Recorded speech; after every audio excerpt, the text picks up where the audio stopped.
चलिए खबरों में आगे बढ़ते हैं। एनसीपी नेता बाबा सिद्दीकी के मर्डर के बाद पूरे देश में इस वक्त खलबली मची हुई है, जिसके चलते सिनेमा जगत से लेकर राजनीतिक तक सभी लोगों में शोक की लहर है। और इसी के चलते कई दिग्गज नेताओं और अभिनेताओं की प्रतिक्रिया भी लगातार सामने आ रही है। वो एक बार देख लेते हैं।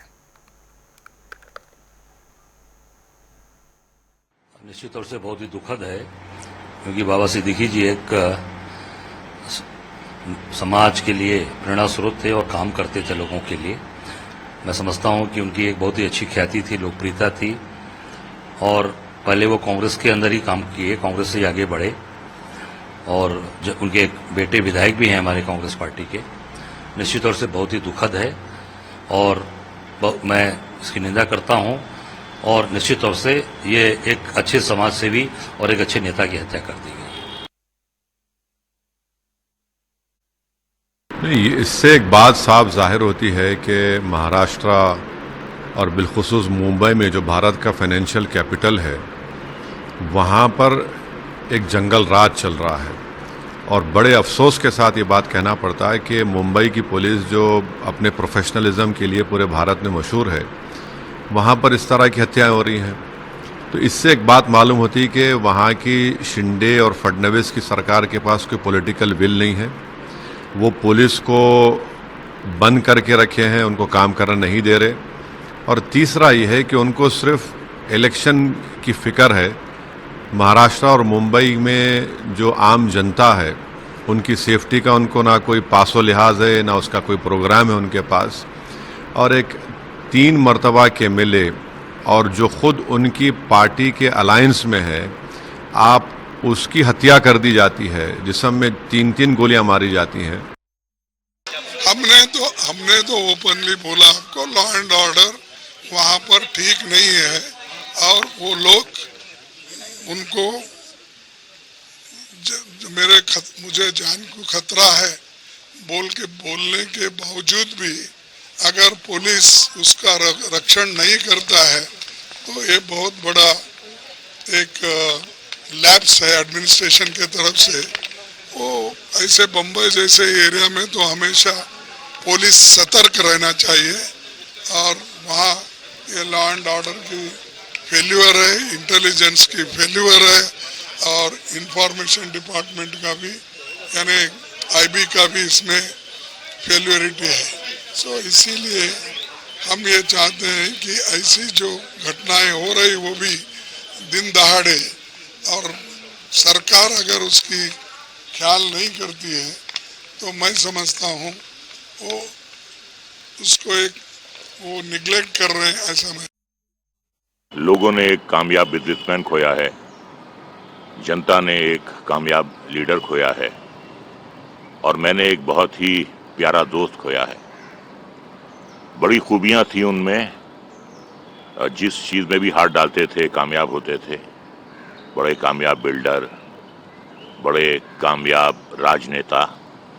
3 बार वो असेंबली इलेक्शन जीते, 2 बार वो कॉरपोरेटर रहे, और 5 साल के लिए वो मंत्री भी रहे, और अब उनके पुत्र जो हैं वो विधायक हैं।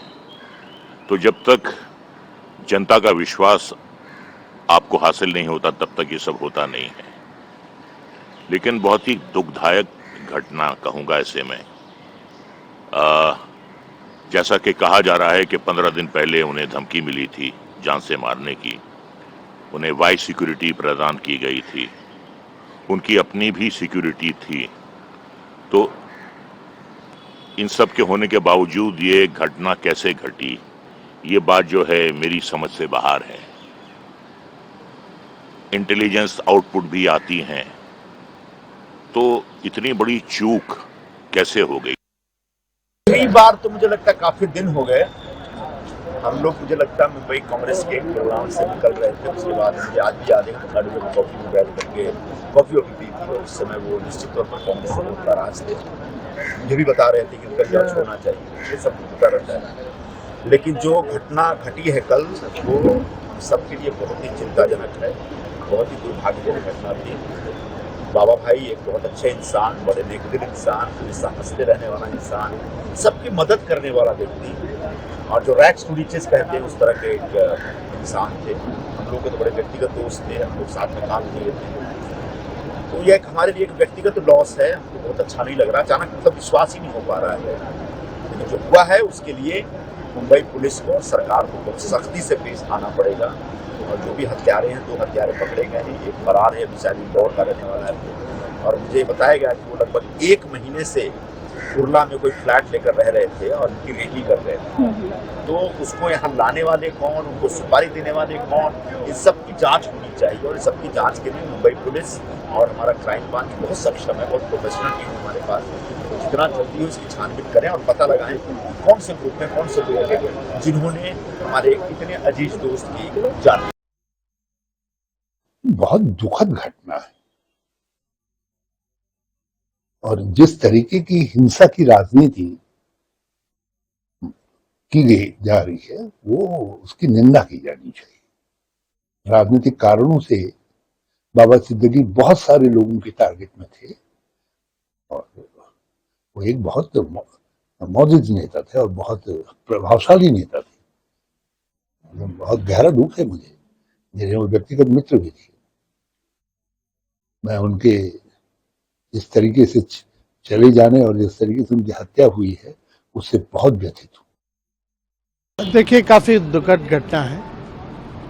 कल हम लोगों को जानकारी मिली इसकी कि उनकी हत्या कर दी गई है।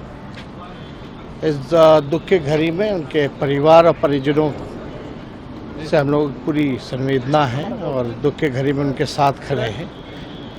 चाहेंगे कि और भी एक आध जो अपराधी बचे हैं या इसका जो मास्टरमाइंड है वो जल्द से जल्द जो है पकड़ा जाए। और लेकिन आश्चर्य करने वाली बात है कि बॉम्बे जैसे इतने बड़े शहर में, बांद्रा जैसे इलाकों में अगर हत्या हो रही है तो ये चिंताजनक है। तो इसमें राज्य सरकारों को कम से कम लॉ एंड ऑर्डर की स्थिति जो है वो देखनी चाहिए। और कुछ दिन पहले ही हम बॉम्बे गए थे तो उनसे भी मुलाकात हुई थी। तो चलिए आगे बढ़ते हैं बड़ी खबर के साथ। तो दिल्ली से इस वक्त ये बड़ी खबर सामने आ रही है। बीजेपी के पर्यवेक्षक नियुक्त किए गए हैं। हरियाणा जम्मू कश्मीर के लिए पर्यवेक्षक नियुक्त कर दिए गए हैं। विधायक दल का नेता चुनने के लिए ये पर्यवेक्षक नियुक्त किए गए हैं।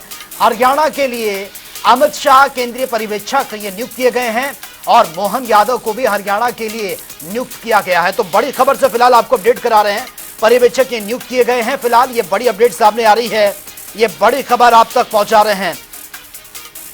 तो हरियाणा के लिए गृह मंत्री अमित शाह जिनको केंद्रीय पर्यवेक्षक बनाया गया है, मोहन यादव को भी हरियाणा का पर्यवेक्षक नियुक्त किया गया।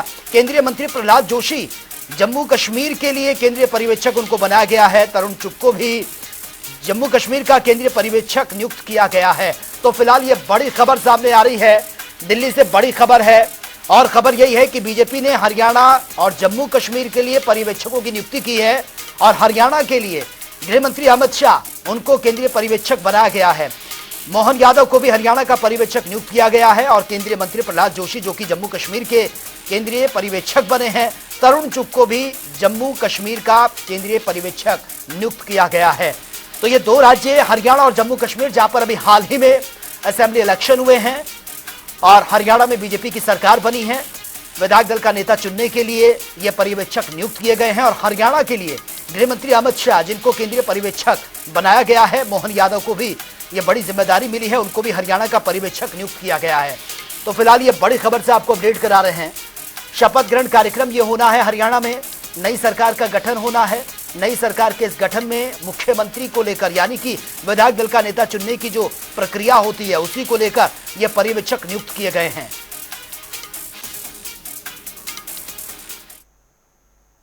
तो चलिए आगे बढ़ते हैं एक और बड़ी खबर के साथ और ये दूसरी बड़ी खबर भी सामने आ रही है। ये बड़ी खबर आप तक पहुंचा रहे हैं। डीजे बजाने को लेकर 2 पक्षों में जमकर ये विवाद हुआ है। ये बड़ी खबर, एक पक्ष ने गोली चलाई है और डीजे को लेकर दरअसल ये विवाद हुआ था। अस्पताल में युवक की मौत की खबर सामने आ रही है। तो प्रतिमा विसर्जन के समय यह गाली गलौज हुई और मामला इतना बड़ा कि इसमें गोली तक चली है। फिलहाल ये बड़ी खबर से आपको अपडेट करा रहे हैं। बहराइच से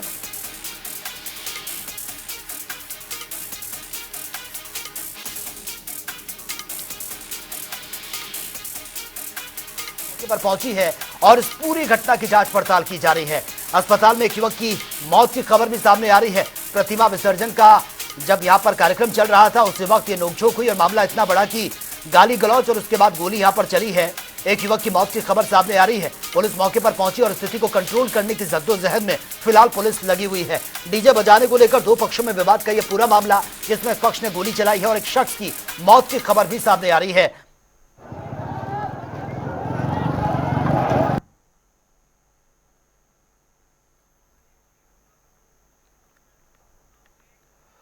और चलिए खबरों में आगे बढ़ लेते हैं, बात कर लेते हैं तमाम खबरों की ताबड़तोड़ अंदाज में।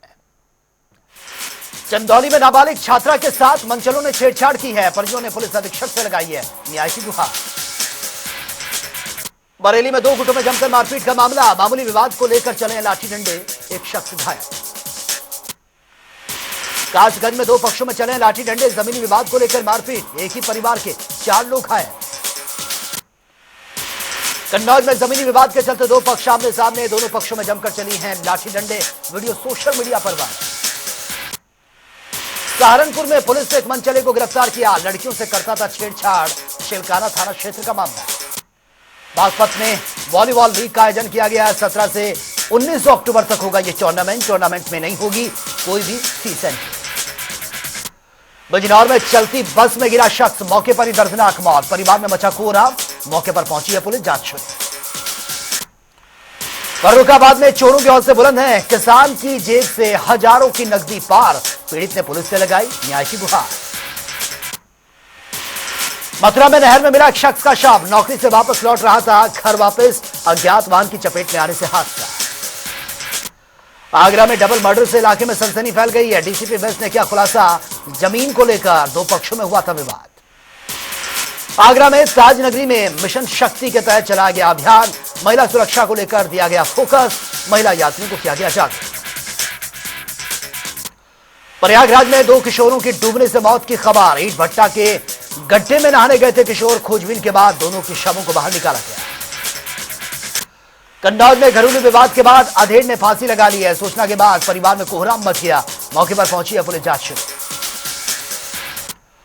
आगरा में दो पक्षों में हुआ विवाद, आधा दर्जन लोग घायल, मामूली बात को लेकर हुआ था विवाद, वीडियो सोशल मीडिया पर वायरल। सहारनपुर में पुलिस ने की बड़ी कार्रवाई, एक चरस तस्कर को गिरफ्तार किया, करीब 150 ग्राम चरस भी बरामद। चंदौली में आरपीएफ और जीआरपी जवानों को दी गई है ट्रेनिंग, आग लगने की घटना से कैसे निपटा जाए इसके बारे में दी गई जानकारी।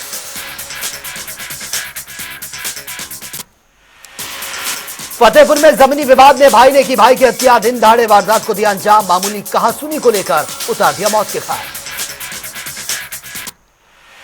अलीगढ़ में साइड में खड़े ट्रैक्टर ट्रॉली में घुसी है बाइक, 4 युवकों की दर्दनाक मौत, सूचना पर पहुंची है पुलिस, जांच जारी। बलिया में दुर्गा प्रतिमा विसर्जन के दौरान डीजे से टकरा गई हाईटेंशन तार, 4 लोग घायल, एक की मौत।